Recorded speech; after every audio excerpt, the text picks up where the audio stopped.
నమస్తే, welcome to 99 TV. నేను Raghunandan. So భారత్పై అమెరికా టారిఫ్లు 50% నుంచి 18% తగ్గాయి. అయితే ఇది చాలా అద్భుతమైన విషయం అనే చెప్పాలి. ఇదొక ఎత్తు అయితే 50% టారిఫ్ ఉన్నప్పుడు ప్రపంచ దేశాల్లో ముఖ్యంగా శత్రు దేశాలు కొన్ని చాలా సంబరపడ్డాయి. మనందరికంటే ఎక్కువ టారిఫ్ భారత్ మీదే ఉంది అని చెప్పి. ఇటు చైనా కావచ్చు, అటు బంగ్లాదేశ్ కావచ్చు, పాకిస్తాన్ కావచ్చు. బట్ ఈరోజు వీటన్నిటికంటే తక్కువగా 18% టారిఫ్ మనకుంది. కరెక్ట్గా లెక్క కడితే అటు పాకిస్తాన్ 19%, బంగ్లాదేశ్ 20%, మరోవైపు చైనా 34%. ఈ లెక్కను చూస్తే మనమే తక్కువ. అయితే 50% ఉన్నప్పుడు మన మీద ఎలాంటి ప్రభావం పడింది, ఈరోజు 18%కి వచ్చినాక ఇంకా ఎలాంటి అద్భుతమైన ప్రభావం పడబోతోంది, ఇవన్నీ కూడా మనం మాట్లాడదాం. సో ఇది చాలా లోతైన విశ్లేషణ, బట్ ఒక తక్కువ నిడివిలో ఎక్కువ ఇన్ఫర్మేషన్ ఇచ్చే ప్రయత్నం చేస్తూ ఉన్నాము. సో మనతో పాటు ప్రొఫెసర్ డాక్టర్ రవీందర్ రైనా గారు ఉన్నారు, గ్లోబల్ ఎకానమిస్ట్. వారిని అడిగి ఈ అంశానికి సంబంధించిన విశేషాలని కూడా తెలుసుకుందాం. రవీందర్ రైనా గారు నమస్తే అండి, వెల్కమ్ టు 99 టీవీ. నమస్తే అండి రఘునందన్ గారు. సార్, 50% టారిఫ్ అనేసరికి కొన్ని దేశాలు సంబరపడ్డాయి. అబ్బా, భారత్కి భలే తగిలింది రాబోయ్ అని చెప్పి. అండ్ మనకు కూడా నిజంగా ఎఫెక్ట్ అట్లాగే పడింది. కష్టపడ్డాం, అది సామాన్యుడికి అర్థం కాదు కానీ బట్ కష్టపడ్డాం. ఈరోజు 18% అనేసరికి వెసులుబాటు వచ్చింది. సో ఏమిటి ఆ డిఫరెన్స్ని ఎట్లా అర్థం చేసుకోవాలి, 50 ఉన్నప్పుడు 18 ఉన్నప్పుడు? రఘునందన్ గారు, ఈ టారిఫ్స్ అనేది జనరల్గా ట్రేడ్ యొక్క కంట్రోలింగ్ మెకానిజం కొరకు కంట్రోలింగ్ వెపన్ లాగా చాలా దేశాలు యూజ్ చేసుకుంటూ వస్తాయన్నమాట. సో దానిలో భాగంగా అమెరికా కూడా ఈ టారిఫ్స్ను ఒక వెపన్ లాగా యూజ్ చేసుకుంటూ వచ్చింది.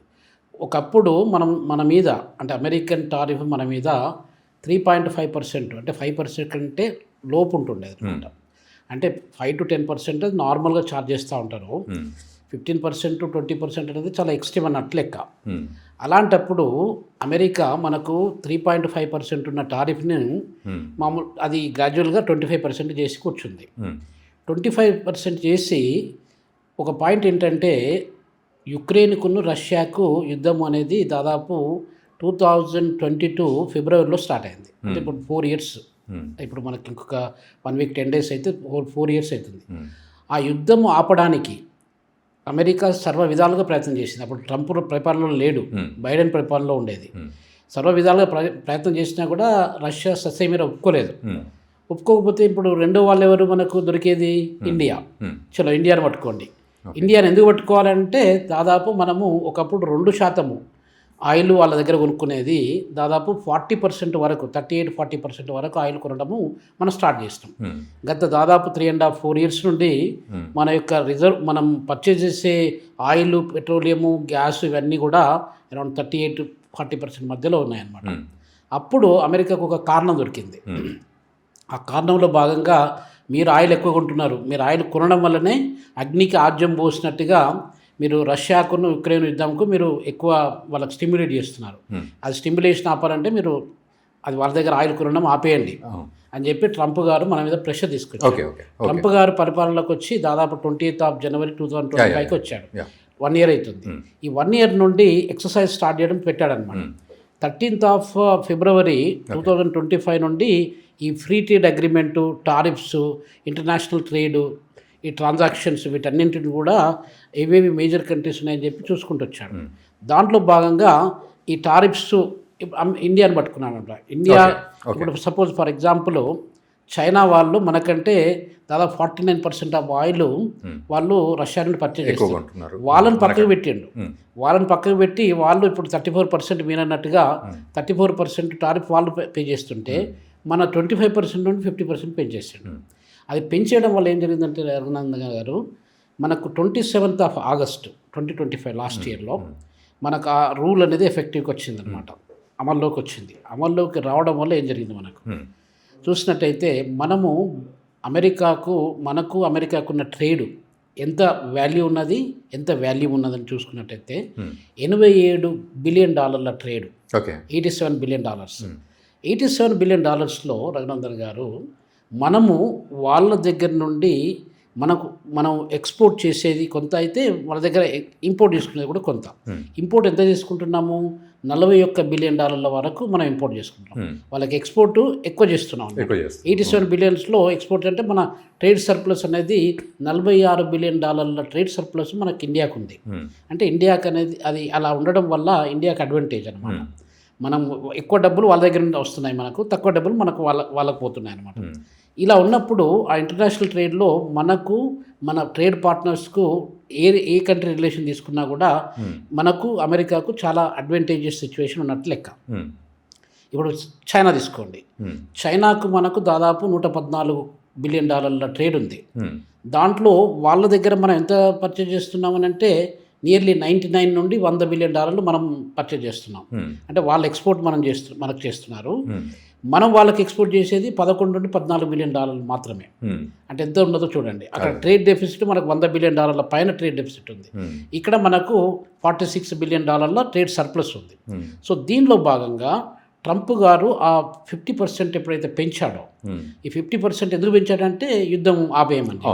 యుద్ధం ఆపాలంటే మీరు ఆయిల్ కొనొద్దని చెప్పి ఈ 2 కారణాల వల్ల మనకు ప్రెషరైజ్ చేశాడు. మనం సత్సైన వినలేదన్నమాట. మేము సావరిన్ కంట్రీ, సార్వభౌమాధికారమైనటువంటి దేశం. ఇదంతా ఓకే, బట్ ఆ ఎఫెక్ట్ ఎలా పడింది? అది అలా ఉన్నప్పుడు మేము వినము అని చెప్పి మొండికేసి మనం గవర్నమెంట్ ఆపేశారు. అంటే వాళ్ళ దగ్గర ఆ మాట వినలేదు. అప్పుడు ఏమి ఎఫెక్ట్ జరిగిందంటే రఘునందన్ గారు, దాదాపుగా ఒక 22 బిలియన్ లాస్ మనకు జరిగింది. ఈ లాస్ జరిగినప్పుడు $22 బిలియన్ లాసు, దానివల్లనే మనకి ఇప్పుడు ఈ మధ్యకాలంలో రూపీ యొక్క వాల్యూ అనేది చాలా తగ్గుకుంటుంది. రూపీ యొక్క వాల్యూ దాదాపు ఒక అరౌండ్ 8% వరకు మనకు తగ్గిపోయింది. ఒకప్పుడు మనకు లాస్ట్ ఇయర్ చూసుకున్నట్టయితే ఈ టైంలో 85-86 రూపీస్ ఉన్నది 92 రూపీస్ వరకు వెళ్ళింది. అది $1కు 92 rupees exchange rate. First time all time లో అనమాట. అది worst performing currency in Asia అని కూడా మనకు ఒక ర్యాంక్ వచ్చింది. ఇలా వచ్చినప్పుడు దాని యొక్క అర్థం ఏంటి అంటే ఈ యొక్క రూపీ వాల్యూ అది చేయడము, మన దగ్గర ఎఫ్డిఐస్ ఫారిన్ డైరెక్ట్ ఇన్వెస్ట్మెంట్స్ కానివ్వండి, ఫారిన్ పోర్ట్ఫోలియో ఇన్వెస్ట్మెంట్స్ కానివ్వండి, ఇవన్నీ కూడా కొంచెం తగ్గుముఖం పట్టాయి.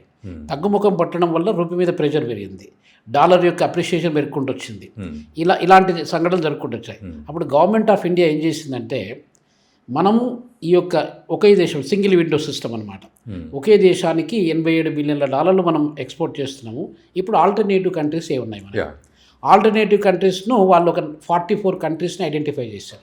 ఆ 44 కంట్రీస్ని ఐడెంటిఫై చేసినప్పుడు దాని మీద ఎంత ఖర్చు వస్తుంది అనేది కూడా ఎస్టిమేషన్ చేసిండు. 20,000 కోట్ల రూపాయలు, 20,000 కోట్ల రూపాయలని ఖర్చు పెట్టి ఆ ఛానల్స్ను, మార్కెటింగ్ ఛానల్స్ను, మన యొక్క గ్లోబల్ వాల్యూస్ దాని చైన్ సిస్టమ్ అంటే మన సప్లై చైన్ సిస్టమ్ను ఎస్టాబ్లిష్ చేయడానికి 20,000 కోట్ల రూపాయలు. 20,000 కోట్ల రూపాయలు మనం వేరే ఇన్ఫ్రాస్ట్రక్చర్ ప్రాజెక్టులు కానివ్వండి, ఎడ్యుకేషన్ మీద కానివ్వండి, ఇంకే రకంగా పెట్టుకున్నా కూడా పెద్ద మొత్తంలో మనకు మేలు జరుగుతుంది. అంటే ఇది అదనపు ఖర్చు కిందకే వస్తుంది, ఇది అడిషనల్ ఎక్స్పెండిచర్, అన్ఎక్స్పెక్టెడ్ ఎక్స్పెండిచర్ కిందకి వస్తుంది. అంటే అక్కడున్న దెబ్బను మనం తట్టుకోవడానికి మనకు లాంగ్ టర్మ్లో ఏది చేసుకోవచ్చు అన్నది ఆలోచన చేస్తే 44 కంట్రీ. బట్ ఒక రకంగా ఇది ఆపర్చునిటిస్టిక్గా మనం ఆలోచించగలిగి ఒక ఆపర్చునిటీగా, బట్ స్టిల్ 20,000 కోట్లు మనం దానికి ఖర్చు పెట్టాల్సి వస్తుంది. ఇప్పుడు నమీబియా ఉందనుకోండి, నమీబియాకు మనకు మంచి రిలేషన్ ఉంది. నమీబియాలో జనాలు ఎంతమంది, నేను నమీబియాలో పనిచేశాను 3 years పాటు, నేను నమీబియాలో పనిచేశాను. 2009 నుండి 12 మధ్యలో పనిచేశాను. నమీబియాలో జనాలు ఎంత, 2.5 లక్షల మంది కూడా లేరు అక్కడ. 2.5 లక్షల జనాలు మీకు ఈ మన జూబ్లీ హిల్స్ ఏరియాలో ఒక 2-3 వాడాలు తీసుకున్నట్టు 2.5 లక్షలు ఉంటారు. వాళ్ళతో మనం ట్రేడ్ చేయడం వల్ల మనకి ఎంత కవర్ అప్ కాదు కదా. అదే అమెరికాలో మనకు 34 కోట్ల మంది జనాలు ఉన్నారు అక్కడ, అంటే 340 మిలియన్ల జనాలు ఉన్నారు. వాళ్లకు ఎక్స్పోర్ట్ చేసి, ఇప్పుడు బోట్స్వానా ఉన్నది, సౌత్ ఆఫ్రికా పక్క దేశం. బోట్స్వానాలో కూడా జనాభా ఎంత, 2-2.5 మిలియన్లు మాత్రమే.